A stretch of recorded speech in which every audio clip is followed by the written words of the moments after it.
Thanks again for this opportunity. There are a great many problems with Bill C-18. Those include its constitutional legitimacy, its possible impact on trade agreements, its bias towards the status quo at the expense of the future, and the lack of evidence to support its economic rationale. To many people, forcing social media to subsidize news organizations makes no more sense than forcing Amazon to subsidize the Bay. But here we are. I will try to focus on C-18's inappropriate outcomes. Whereas a quarter of a century ago, a person had to buy a newspaper to find out about practically anything, these days completely new entities such as social media platforms and Kijiji have captured audiences and advertisers while saving consumers billions of dollars. As a result, however, about 473 newspapers have died.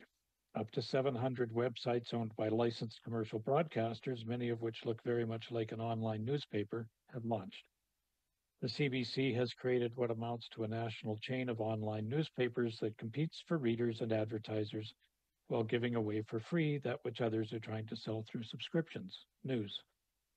Without subsidy, 216 web-based news and commentary platforms have been launched by innovators and entrepreneurs.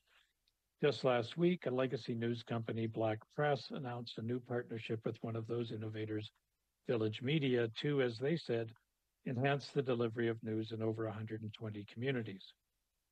Bill C-18 ultimately helps neither those that are struggling to survive nor those looking to enter the market, according to estimates by Heritage Canada and the Parliamentary Budget Officer. According to Heritage Canada's Owen Ripley's testimony last week, Bill C-18 will generate around $215 million for government-approved news producers. According to the Parliamentary Budget Officer, Yves Giroux, it will create $320 million. About $240 million of that will go to broadcasters, with CBC, Bell Media, and Rogers being the largest beneficiaries. Using Mr. Ripley's total and Mr. Giroux's breakdown means that C-18 will generate roughly $54 million a year, about what the Calgary Herald used to make in annual profit 20 years ago for the entire non-broadcast news industry. If we use Mr. Giroux's total, about $80 million will be available to the non-broadcast world. Both of those figures fall far, far short of the $500 million Post-Media Chair Jamie Irving indicated was needed to survive when he spoke to the Commons Finance Committee last year. Meanwhile, both the Journalism Labor Tax Credit, worth up to $119 million and exclusively available to newspapers for 5 years, and the Local Journalism Initiative, this year worth $20 million, are scheduled to end. That means news companies that are losing money, legacy newspapers for the most part, will be worse off financially in 2025 if after Bill C-18 is passed than they are now. Meanwhile, financially sound companies such as the CBC and Bell will have more resources which they can then use to improve their market share at the expense of, for instance, the Toronto Star, likely killing it and others. The end result is that those most in need get the least, those least in need get the most, and those who on principle refuse to submit to government approval will be punished by having to compete against subsidized competitors willing to submit.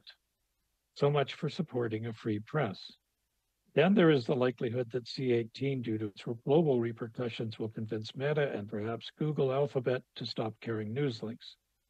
None of these outcomes reflect good public policy. For these and other reasons, such as the impact on public trust in news, you must decline to pass Bill C-18 and advise the government instead to develop a coherent policy framework for the news industry that is based on rational economics, independence, innovation, and a level playing field.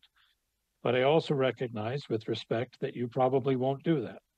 So, honorable senators, I ask that you at least amend Bill C-18 so that it applies only to companies whose primary business is news, that you limit the role of the CRTC to ensuring there is no abuse of market power in negotiations between tech companies and news providers, and that you further amend Bill C-18, which, let's face it, is a subsidy hiding behind the beard of a dubious commercial agreement to ensure that the CBC is ineligible.